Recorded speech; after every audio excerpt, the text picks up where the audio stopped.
Добро вечер, драги мои. Добредојавте во новата епизода на Мотокаст. Мотокаст е емисија за моторџии и за оние кои сакаат да бидат моторџии. Во Мотокаст ја промовираме мотокултурата и секако мотосветот и се обидуваме да дадеме придонес кон создавање на еден безбеден и модерен мотосвет. Вечерва во оваа емисија ќе зборуваме за оние кои што не само што го поминуваат животот заедно, туку и заедно го возат животот на две тркала. Имаме со нас еден брачен пар кој што како што го поминува животот заедно, како што ви кажав, многу често се заедно и на две тркала заедно, но и посебно, секој со својот мотор. И ако некој што се запрашале како изгледа да се биде во една таква врска, како изгледа си омажен или оженет со моторџија или бајкер, тоа ќе го дознаеме вечерва. Наши вечерашни гости се Горан и Мирела Ваш од Хрватска, од Загреб, а вечерва ни се вклучени, како што гледам, од различни места, па ќе ги прашам. Горане, одакле се јављаш ти? Јас се јавljam из Водица. Добро вечер свим. Добро вечер. А где си сада? У Водицама. У Водицама, тако. Мирела, добро вечер. Мирела, добро вечер. Јас се јавljam из Велике Горице. Тако, видел сум да сте на различити местама, па зато и питам. Претпоставljam да е и сада, како и кога сте на моторима, треба да добро балансирате, кад сте заедно, како се договарате, шта чете, како чете у животу, и на моторима, и тако. Прво да вас питам, јесте били у Македонија да возите моторе некад? Кроз Македонија прошло или... Јесте? Прошли смо кроз Македонија. Да. Kad smo putovali u Grčku, onda smo prošli kroz Makedoniju, je li tako? Je li to bilo na tom putovanju? На повратку. Да. Добро, јас сам питал сам ово, да ако нисте возили кроз Македонија, да доđете едно па да заедно провозамо Македонија, jer Македонија не е велика и можемо, да, али можете тој и други пут да урадите. Да урадимо заедно. Апсолутно да. Добро. Како, ево да почнемо, Горана да питамо, како е дошло до тога да вас обоје возите моторе? Како е до тога дошло? To je druga priča.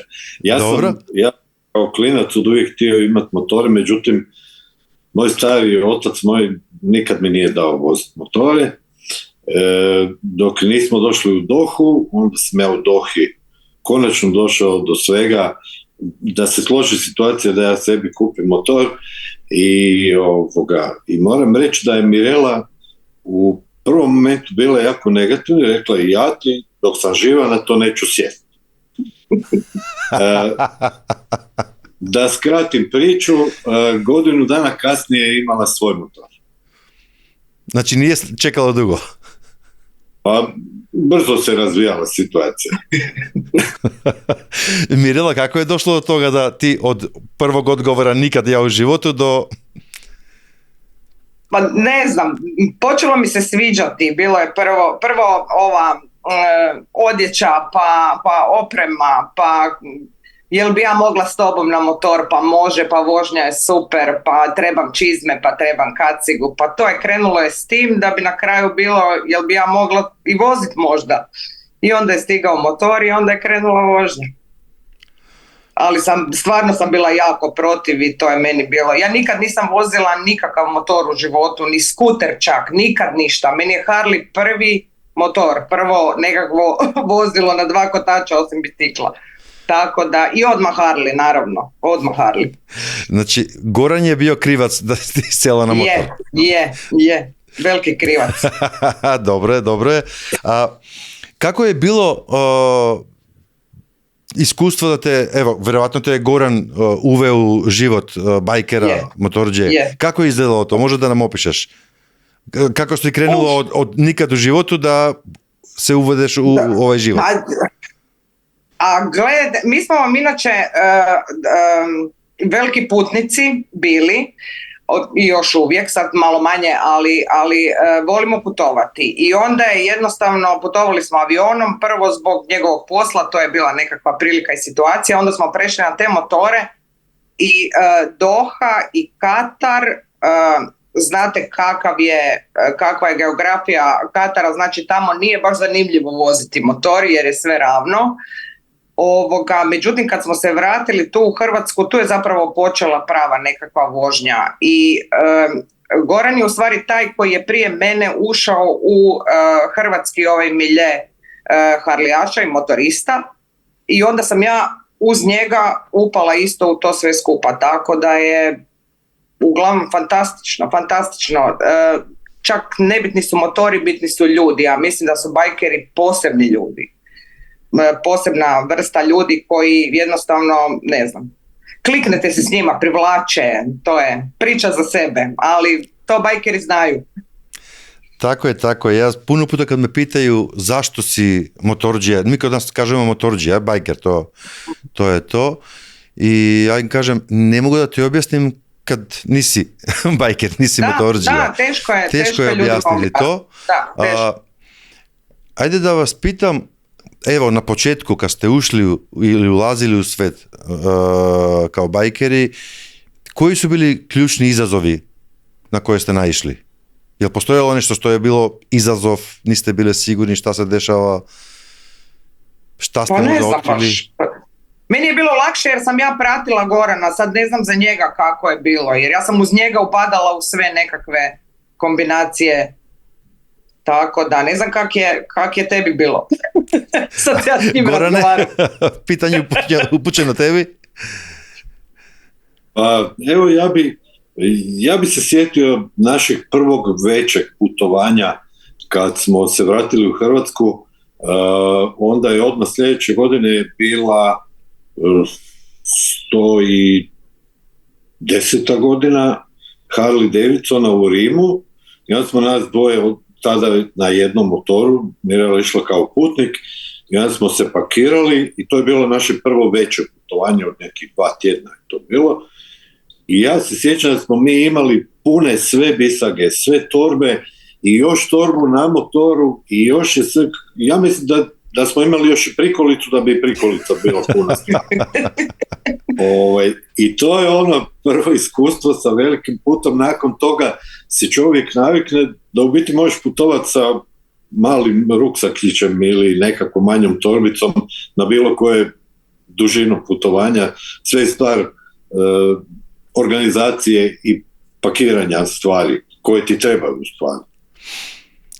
Ja sam pre nekoliko nedjelja ja sam uzeo motor negdje u martu, ali na prvo malo veće putovanje, malo veća vožnja sa ženom na odmoru da idemo i ja sam na prehodnom motoru Vestrom malo veće kofere imao i malo je naviklo na to, ali ovo ima malo manje kofere i kad sam joj dao, a ona kad otvoriš kofere ima ona torbica koju izvadiš iz kofera i dam torbicu njoj kao evo da se spakuješ.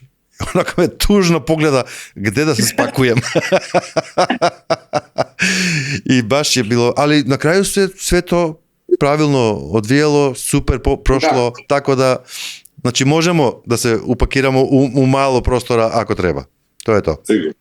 A sad recimo da vaša gospođa vozi motor, onda bi bilo puno jednostavnije, jer meni je recimo, ja imam male bisage, ja imam puno manji motor nego Goran i onda je on moj ormar, on ne nosi puno robe, ja se potrpam kod njega, a u mom motoru je, ne znam, šminkica ili ovako nešto.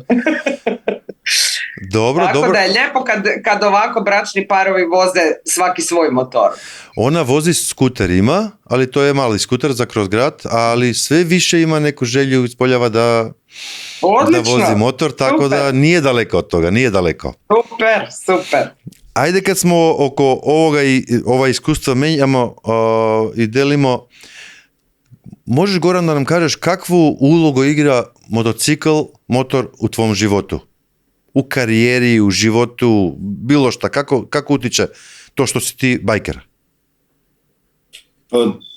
Evo ovako, Ja sam svojevremeno davno rekao da sam ja u biti na motoru upoznao puno više dobrih ljudi nego u maltene cijelom prethodnom životu.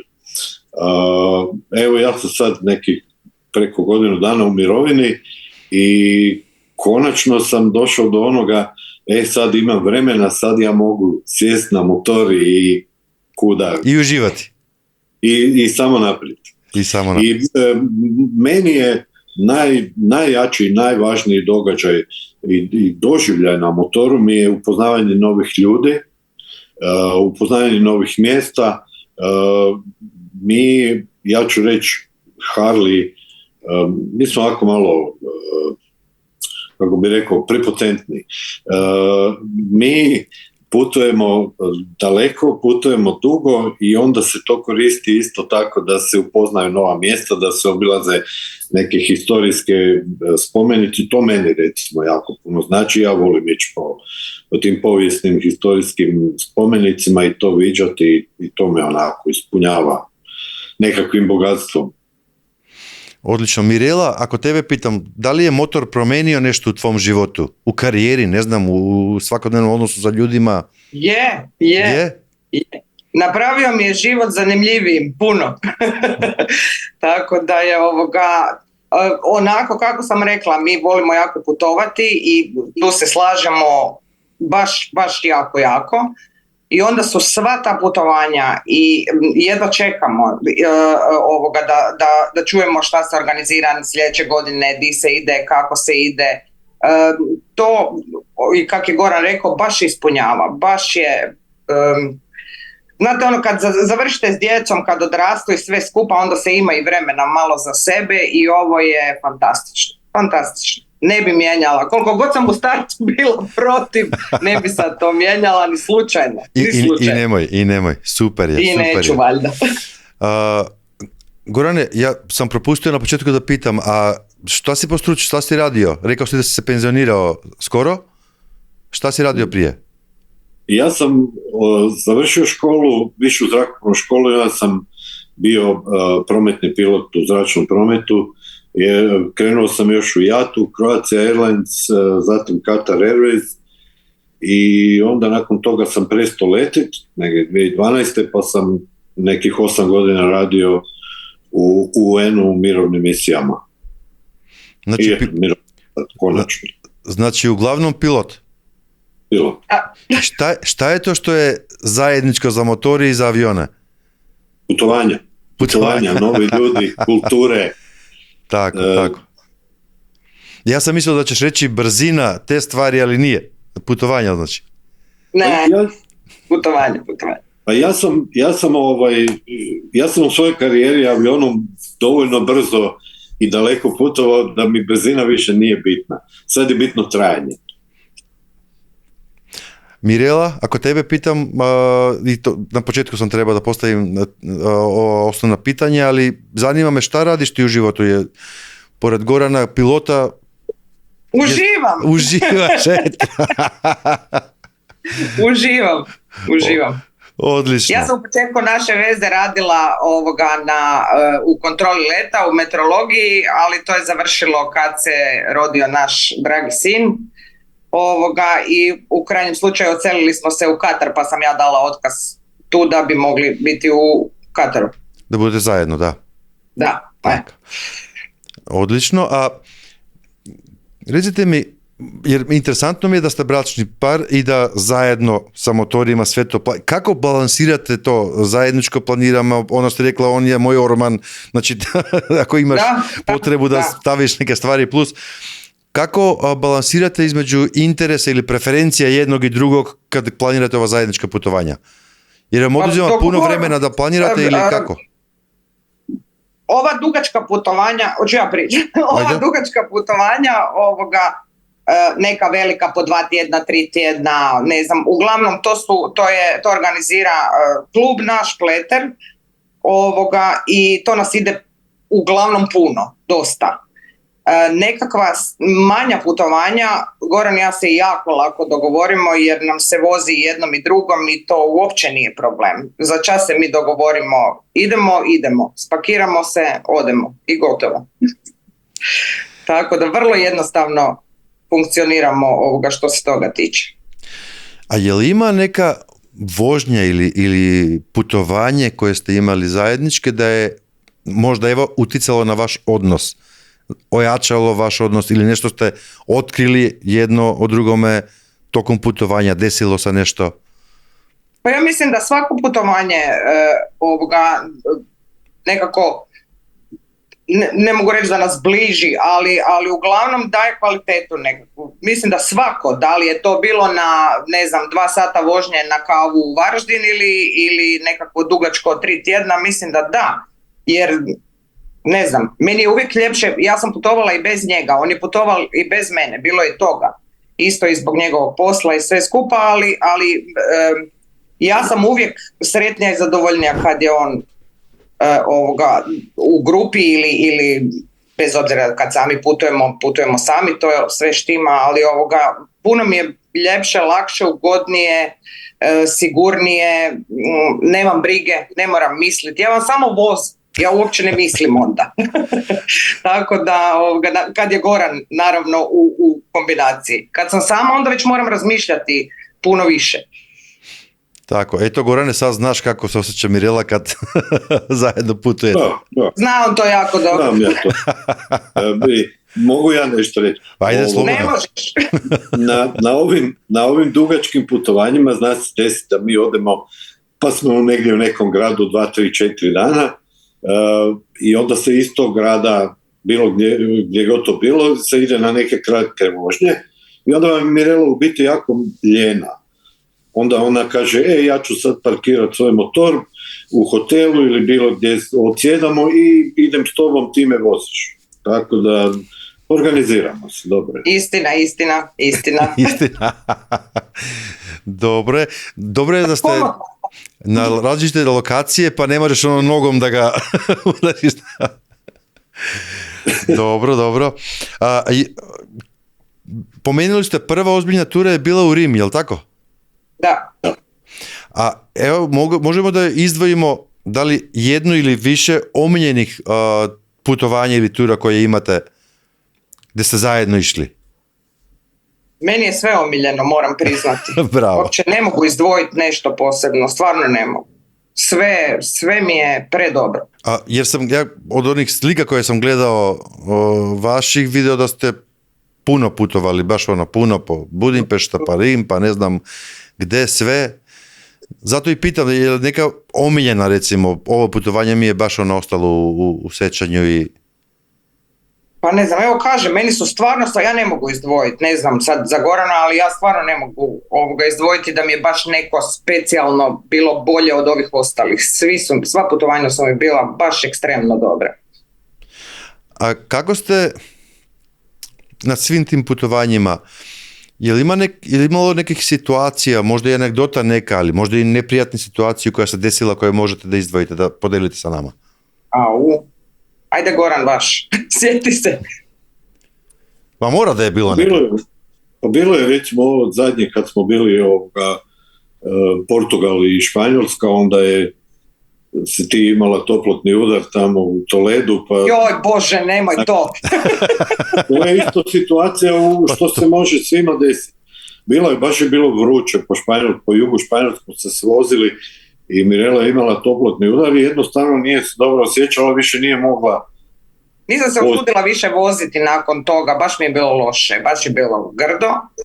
I onda smo njen motor poslali nazad za Hrvatsku, a nas dvoje smo se vraćali. Kamionom smo ga poslali, a ja sam njemu sjela na motor pa smo onda još odradili, koliko je još bilo, tjedan dana je bilo ostalo. Bilo je tako. Pa dobro, ali ste važno produžili. Jesmo, pa ne dam se ja samo tako. Pa naravno. Samo ja više nisam dozvolio da ona vozi. Pa dobro. Ne, pa naravno ne. Tako, ali ste produžili turu i to je da. Isto još sam na anegdotam. Ajde, slobodno. Budući da sam ja vozila svoj motor Portugal i Španjolska, to je jako velika kilometraža i nije lako i bilo je ekstremno vruće i onda smo vam bili mala grupica, koliko je nas je bilo, 8 ja mislim u grupi i GPS je GPS, jel da? Road captain vodi grupicu, GPS mu pokazuje šta mu pokazuje i mi vam završimo na takvim cestama i među vinogradima, kozje staze, sa Harlijima, to nisu kroseri, to nisu motori za takve terene. Uglavnom, još jedna gospođa i ja, nas 2 cure na motorima, ovo sve ostalo dečki i mi smo odradile to, ja mislim, vrhunski, jer smo sve pohvale dobile nakon toga. Road captain je zalutao, krivo ga je odveo GPS i ja mislim da nemamo uopće slika s te staze, jer je to je bila takva avantura da vam ne mogu opisati, strašno. Ja sam samo čekala kad ću past motora, nešto, međutim, evo, odrađeno bez greške. Ali nisi. Ne. Nisi, eto, bravo. Ne. Ja padam na drugim mjestima gdje ima milion ljudi, recimo Tkalčićeva u Zagrebu, ulica u kojoj su svi mogući kafići, najpopularnija, to vjerojatno masa ljudi zna. I onda se dođu harlijaši, imamo paradu, idemo se parkirati, Mirela se parkira i padnem ja i motor, onako na mjestu, sve. Pa nije to ni pad, to je onako si ga spustio. Da, sam ležala sam dole, oprosti, molim se, legla sam lijepo, tako da svi vide da jedna plavuša, ne zna se parkirati, dobro je, nema veze. Idemo dalje. Dešava se, to se dešava. To nije ono što Goran kaže, to nije pad, to se dešava. Ne. Hvala Bogu, nikad nismo pali baš u nekakvoj vožnji, to ništa. To sam htio da pitam, da li se dogodilo nekada da padnete sa motora? Ne pri parkiranju, nego pad? Meni u vožnji ne, nikad. Pa nisi ti u vožnji pao. Ja sam pao 2 puta i to je oba 2 puta bilo u kretanju, nije bila vožnja. Tu sam baš vraćao se iz Vodica i na crti, na cesti mi je proklizao zadnji kotač i samo sam završio u travi, ali to je bilo, kažem, iz nule. Tako. I sad neki dan u Karlovcu sam se zaletio jednu gospođu s autom i to je bio, nije to bio čak ni opet se ja kretao i više je mene moja guma vratila nazad nego što sam ja polegnuo sam. Dobro, ali to je jedna mala brzina, nema povreda, pretpostavljam ništa. Da. Malo natučeno, malo ovako, ali nije ništa strašno. Znate kako postoji kod nas bar jedna šala? Kaže, postoje 2 vida bajkera. Oni koji su pali i oni koji će pasti. Da, to je tu. To je kod nas isto. To smo naučili davno. Neko kaže da nije tačno to, ne znam, uglavnom se desi da, eto, možda pri parkiranju, možda ovako, daj Bože da je to uvek onako na 2 na sat ili pri parkiranju, da. Ali da. Da li ste nekad putovali van Evrope? Rekli ste na Katar, u Katar, gdje si Doha, rekao si, gdje si pomenuo, Gorane? Doha, u Kataru smo bili, eto, to je jedino, ja mislim, što smo izvan Evrope. Da, nismo ništa drugo. A tamo ono što ste rekli, jer sve je ravno, nema planina, nema krivine i nije bilo interesantno, a? Nema, ima 200 km ravne ceste i 2 kružna toka, to je to. To da zaspiš, ono. Dosadno. Dosadno je. Ljudi koji ne voze motore ne znaju da mi ne volimo autoputeve, mi volimo planine, krivine, sve to. Tako je. Moj motor ne zna šta je autoput. Eto, vidiš. A da li imate neke planove da recimo idete van Evrope, ne znam, Maroko, Tunis, ne znam gde, na istoku, ne znam. Bilo je, sad kako se u mirovini financijski je to malo onako.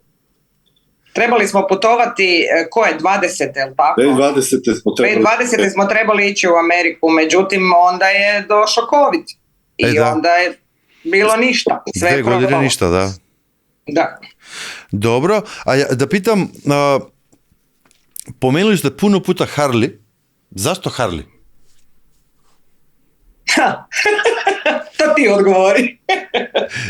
Gorane, ajde prvo da pitamo, nismo pitali Harley da, koji Harley, kakav Harley voziš? Moj Harley je Electra Glide CVO, 2019. godište. Ja sam jako zadovoljan s tim motorom. Sve karikature i sve šale na Harley je da je Harley se stalno kvari. Ja od svog prvog motora moram to potvrditi, to je istina, ali eto mi svi, ja mislim da u stvari Harley ima jedini kompletnu priču koja zaokružuje sve, od odjeće, obuće, donjeg veša, jakni, neke priče. Harley je jedina tvornica koja je okupila vlasnike svojih motora. Mi smo svi svjesni da je to sve reklama i sve je to vezano na ekonomiju i novac, ali meni taj način organiziranja motorista odgovara. To nije motoklub, nije MC, kod nas nema moraš, nema ništa, nego kad možeš ideš, kad ne možeš ne ideš, kad hoćeš pomažeš, kad nećeš opet dobro. Meni to odgovara. Mirela, zašto Harley? Ili morala Zato je, slažem se s Goranom, isto to, jer je takva priča, a kao što sam rekla, ja sam krenula od ovih krpica, od jakne, čizme, sviđa mi se njihov modni stil. Ali Harley je, ja ne volim. Nikad se ne bi osudila voziti ove zuje, ove motore, onako opake. Makar mi se dopalo u autoškoli, jest da su bili mali, ali dopalo mi se i to. Te nekakve sportive i to sve skupa. Ovo je onako polako, polakše od svih ostalih i nenaporno, komforno. Ja sam jako komforna osoba. Ja volim da je meni lijepo, da mi je mekano, da mi je udobno, da ja se ne bi baš žrtvovala fizički da visim ovako na motoru i ne vidim ništa osim crte jer motor traži da ga se vozi jako brzo.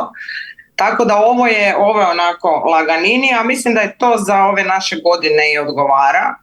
Tako sve skupa nekako, šta ja znam, našli smo se u tome, ne znam, paše mi. Baš je, velim, udobno. A nisi mi rekla koji Harley voziš? Sport Glide. Dobro. Znači ovaj koji ima Gorane malo... Gorane, koliko je težak tvoj motor? Znam da su to ogromni motori, veliki. Jest. Moje težak je negdje oko 450 kila. 450 kila? Znači dva moja. Moje 240 i nešto kila. Pa, moram ja priznati da u mojim godinama postaje sve težu. Nije problem vožnja. Problem je kad staniš pa guraj. Motor je težak. Evo, da dam jedan primjer.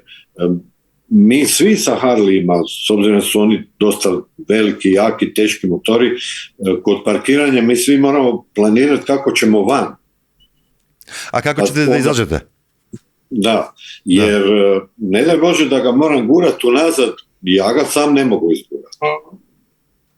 Znači mora planiraš kako će da parkiraš da bi mogao da izađeš. Da bi mogao da izađem snagom motora, nema guranja previše. Vidiš, ovo je stvar, imao sam ubeđenje ranije da ne želim Harley, jer ono što sam slušao Harleyima je da se kvare. I kažu, Harley kupuje onaj koji zna da popravi motor. Ako ne znaš, onda bolje ne kupuj Harley, jer treba samo da trošiš pare kod mehaničara. Tako da, a druga stvar je ovo što kažeš sad, a taj je prelep motor, nema diskusije, ali ono što kažeš, 500 kila, 450 kila motor, to je stvarno teško. Ali s druge strane, to je uživanje koje vam pruža, to je stvar ukusa, to je stvar odabira i tu nema komentara. Prvi put u emisiji pričamo konkretno o motorima i o brendu, ali bilo mi je interesantno zbog toga što oboje vozite isti brend, naravno različite veličine i sve to, ali isti je brend, tako da baš zato smo i malo popričali i o tome. kad putujete sa prijateljima, vi ste rekli da ste i deo kluba, je li tako? Znači zajedno putujete, pretpostavljamo tako. Da li je bilo nekih većih izazova u grupnom putovanju? Jer mi u emisiji obrađujemo kako se vozi u grupi, šta znači grupa kad idemo na put i tako dalje. Je li bilo nekih velikih izazova sa članovima grupe, nešto se desilo bez razlike, da li su kvarovi, da li su nešto po putu se desilo, imate 20 osoba, putujete, smještaj je problematičan, bilo šta, evo, da se nešto desilo, da podelite sa nama. Jer imate svaka grupna vožnja je izazov.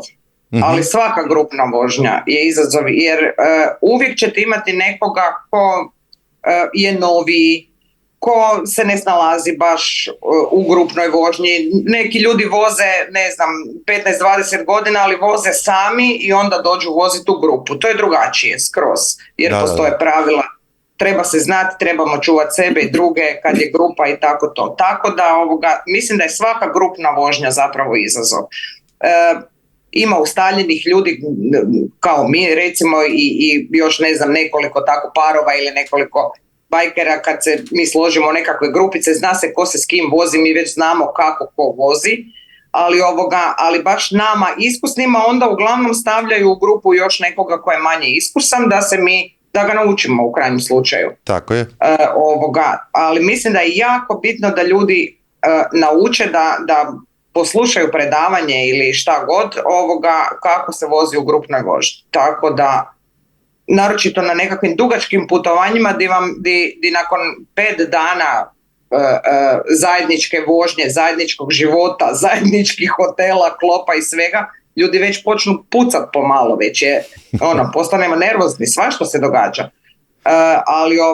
Ali čisto mislim da bi na prvo mjesto trebalo staviti tu nekakvu sigurnost, tako da ljudi bi si trebali, ako se nisu vozili u grupi, proučiti kako se vozi u grupi. To je, moje iskreno mišljenje. Ovo si pomenulo, Goran, izvini, imao si ti nešto da...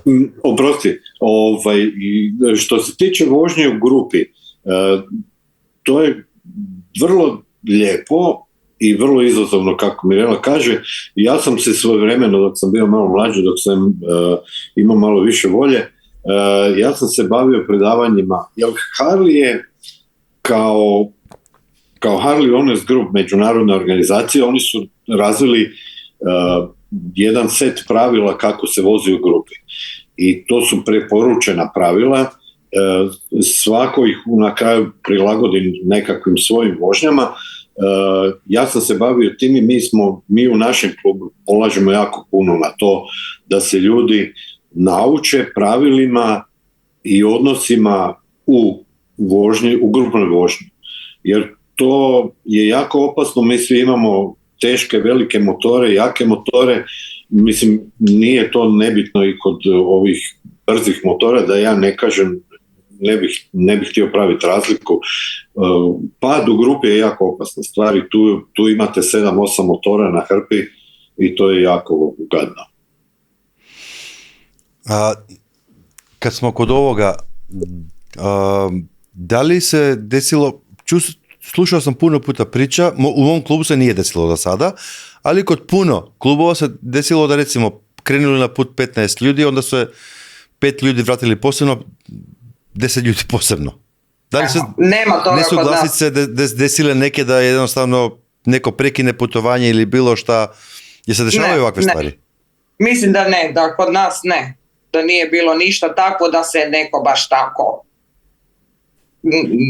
bar se ja ne sjećam ničega. Jer kod nas vam se ova baš velika nekakva putovanja organizira nekoliko ljudi koji se odluče na to, daju predlog, oni se sami volontiraju, jave da budu organizirali, pomaže ko može, naravno, svi uletavamo ako išta treba, ali u principu se organizira, ne znam, 5 ljudi recimo organizira putovanje u Španjolsku, na primjer. I mi se javimo, pristanemo, ne pristanemo, ko može, ko ne može, neko ne može 2 tjedna, neko može tjedan dana, naprave se opcije za sve ljude, ko kako može, pa se izabere tako da se svi možemo organizirati. To se uglavnom nekako jedno sigurno godinu dana prije se krene već razvijati situacija da bi se ljudi mogli složiti godišnje odmore, vrijeme, šta god, da bi putovali. Tako da je prilagođeno je svima, ali nije bilo da su se ljudi posvađali pa je neko otišao jer su se posvađali. Tako. Ne, mislim da je svima dosta stalo da odrade putovanje zbog ljepote putovanja. Dobro si pomenula ovo, jer to sam htio da pitam, ali odgovorila si Mirela na moje pitanje koje sam htio da postavim. Bravo, brzo sam. Za vreme nam nije problem, nego ono što puno puta mislim da ljudi pogreše je da planiraju putovanja vrlo brzo.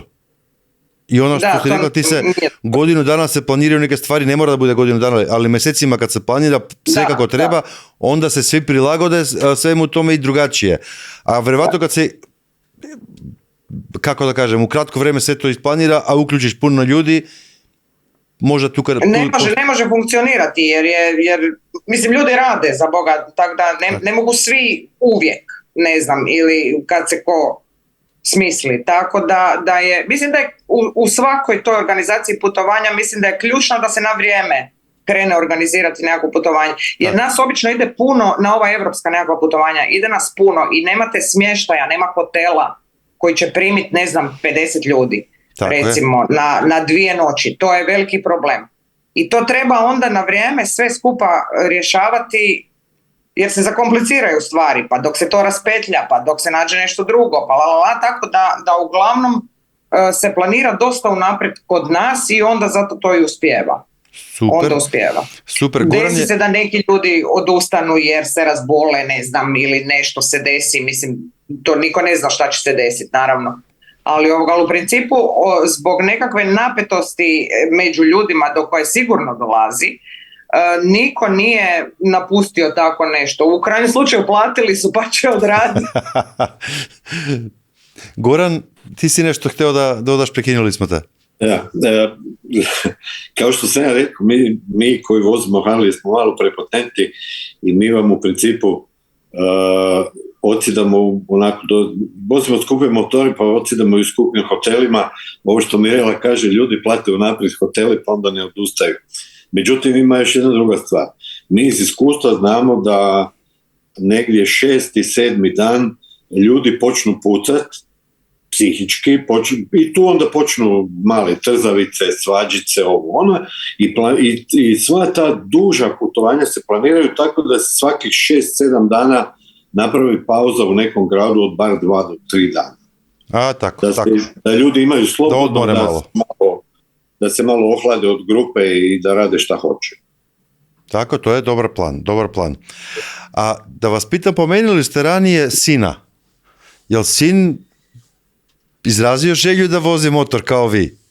Jel vozi? Ne baš nešto. Ne? Zna vozit, probao je i jako mu dobro ide, ali ne privlače ga nešto. A koliko ima godina? 25. Pa ima vremena. Ma stignemo sve, naravno. Ali nije.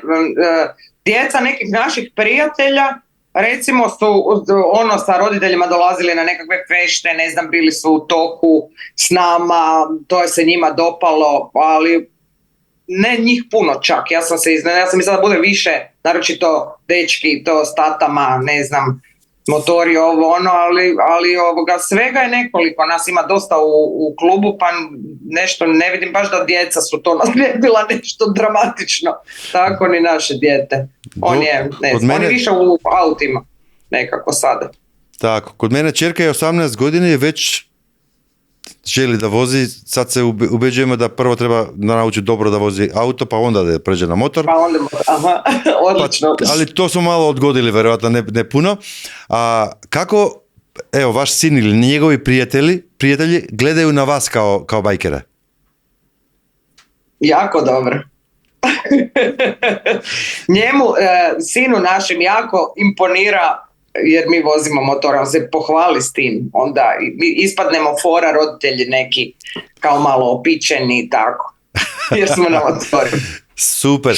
Ovo pitam jer postoje bar u regionu, ako ne u svetu, te predrasude ili stereotipe prema bajkerima, ovakvi su, ljudi koji ne poznaju bajkeri u stvari. I zato i pitam kako i njegovi prijatelji gledaju na vas jako kao bajkere. Ne, jako dobro. Zanimljivo im je to im je to fora. Starci pa furaju Harliće, jao, mrak. Odlično.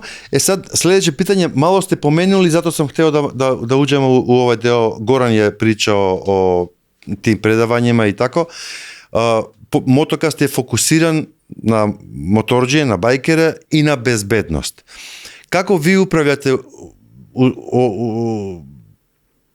bezbednost u svakom smislu, u održavanju motora, u vožnji? Jeste bili na neke kurseve, pohađali neke tječe za bezbedna vožnja? Šta možete o tome da nam kažete? To će Goran. Goran? Mi smo u klubu jako puno dajemo na tu sigurnost i svaki puta vožnja motora je vještina koja se tokom 3, 4, 5 mjeseci zimskih svi mi zahrčamo malo, ostarimo godinu dana, zahrčamo i onda mi u klubu pred početak svake sezone organiziramo poligone gdje se malo ljudi dobiju priliku da vježbaju, a i ako se padne se u kontroliranim uvjetima i nije to ništa strašno, ali polažemo jako puno na to da se ljudi malo pripreme za sezonu. U krajem slučaju vožnja motora, mada to izgleda sjediš na motoru i sad tu daješ gas, nešto vožnja motora je fizički zahtjevna. Ne bi to ljudi vjerovali, ali je. Tako je. Zato ja kažem, na kraju ture, kad završi tura, ili jedan dan nek je, na kraju dana, ako si cijeli dan vozio, ti si umoran, ali to je slatko umoran. Da. Istrošen si maksimalno, ali si srećan. Ja tako definiram to. Znači, svake godine organizirate kratki tječaj ili vežba, trening pre nego što počne sezona. Bravo. Ovo je nešto što vredi da se upamti. Ja kako vidim po ovim slikama koje ste nam poslali, vi zajedno idete sa grupom i na ove događaje, radite koji motociklisti organiziraju u Zagrebu ili bilo gde. Jer redovno pratite neke događaje, imate neki posebni događaj ili motoskup ili? Obavezno je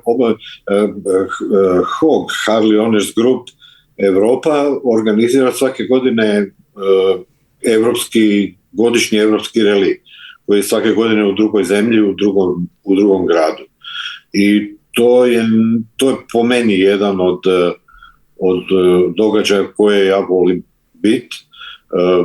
Bio sam par puta na Fakersee u Austriji, to je isto jedan od najvećih, ako ne i najveći susret u Europi.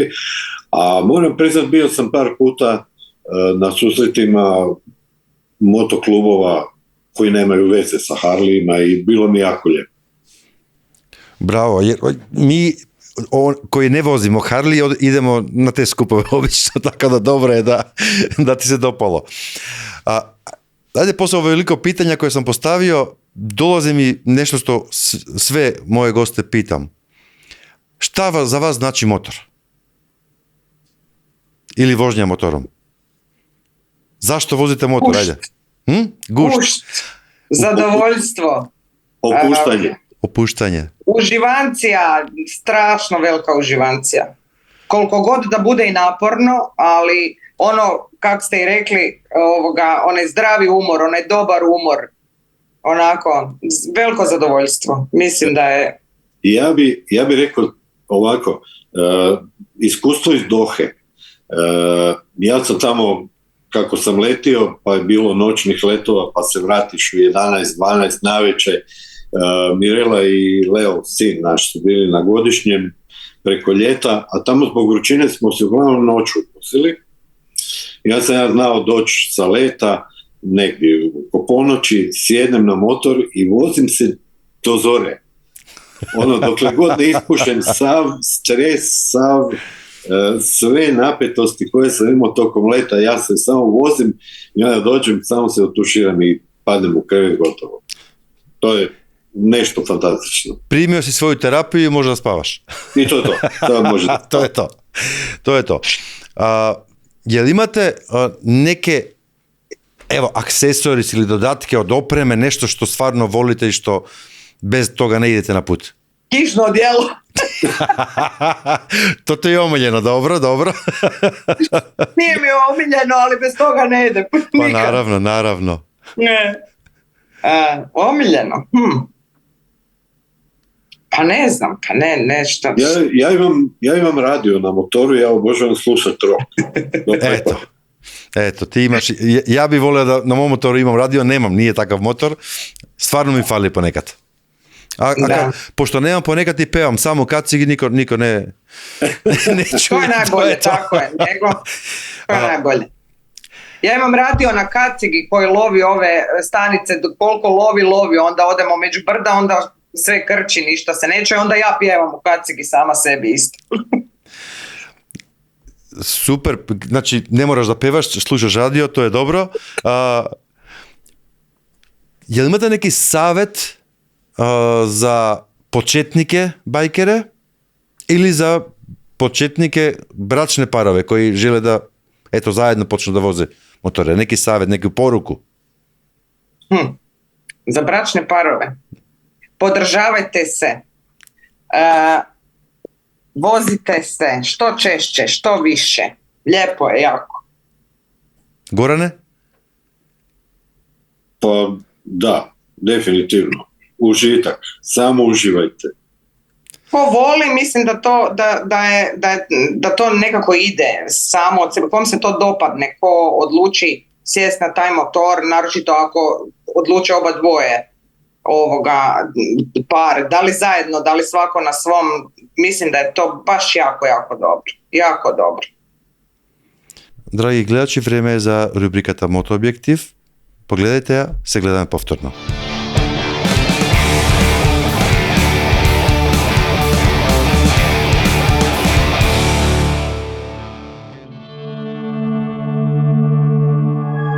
Добре дојдовте во Мотообјектив.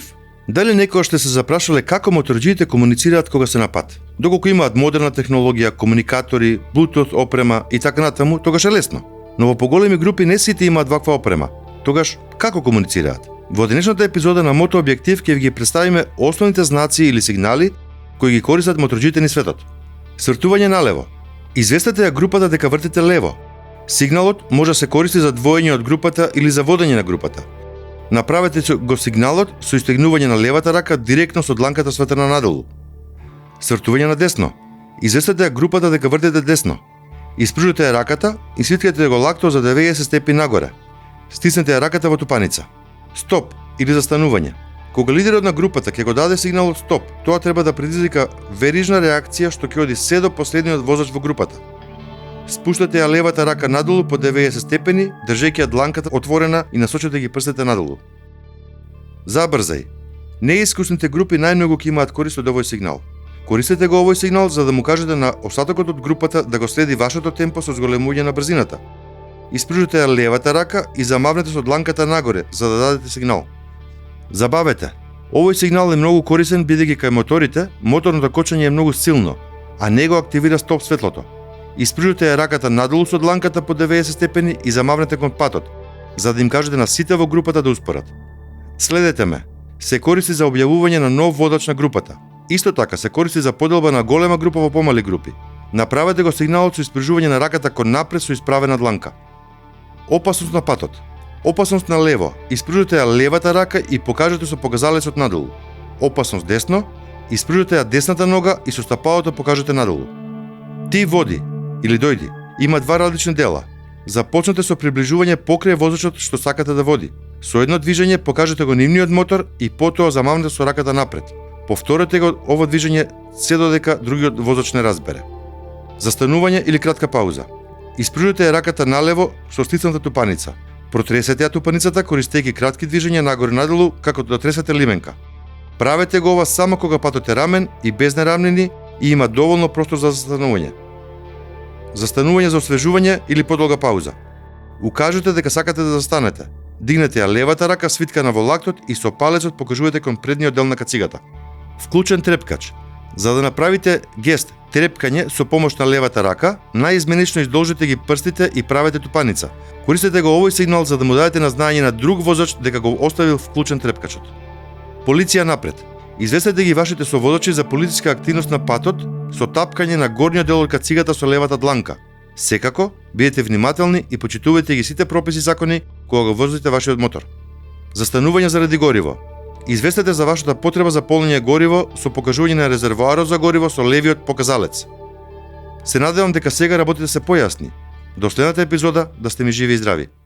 Драги гледачи, како што можете да видите, вечерва имавме многу интересни гости со кои разговаравме за тоа како изгледа да се живее со бајкер, со моторџија, како изгледа да се дели животот и нормално во животот, но и животот на две тркала. Слушаме многу интересни искуства, корисни совети, корисни мислења. Голема благодарност до моите вечерашни гости, Горан и Мирела. Хвала вам пуно. Нема на чему. И запомнете, патот е отворен за сите, возете безбедно, возете внимателно и, како што и Горан и Мирела кажа, возете и уживајте. Запомнете исто така дека ние сакаме да ги чуеме вашите коментари и мислења и на оваа тема и на другите тема, така да слободно давете коментари и споделете ги вашите искуства. И доколку ви се допадна и оваа емисија, не заборавајте лайк и subscribe и секако шер со вашите пријатели, роднини, сите оние што ве следат на вашите социјални мрежи и секако поврзете се со нас на Мотокаст на социјалните мрежи и следете не со сите новости што ги имаме. До гледање во новата епизода на Мотокаст во истото време, а до тогаш бидете ми живи и здрави.